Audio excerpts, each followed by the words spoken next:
மரணமும் ஜீவனும் நாவின் அதிகாரத்தில் இருக்கிறது. நீங்க வாயினால என்ன அறிக்கை செய்கிறீர்களோ அந்த அறிக்கையை கர்த்தர் கனப்படுத்துவதற்கு வல்லவரா இருக்கிறார். ஆண்டவர் ரொம்ப விரும்புறார். என்ன விரும்புறார் அப்படின்னு சொன்னா, நம்ம வாயிலிருந்து நல்ல வார்த்தையை கர்த்தர் எதிர்பார்க்கிறார். பாருங்க, யோபு எவ்வளவு பெரிய விசுவாசமான வார்த்தையை பேசுறார். தேவரீர் சகலவற்றையும் செய்ய வல்லவர், நீர் செய்ய நினைத்தது ஒன்றும் தடைபடாது. எவ்வளவு நெருக்கமான சூழ்நிலையில விசுவாசமான வார்த்தைகளை பேசுறாங்க பாருங்க.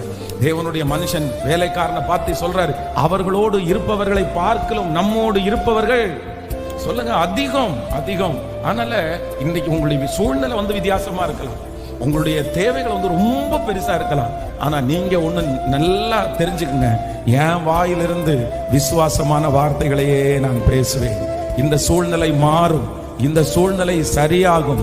என் தேவனாகிய கர்த்தர் என்னை நித்தியம் நடத்துவார். இந்த பிரச்சனையிலிருந்து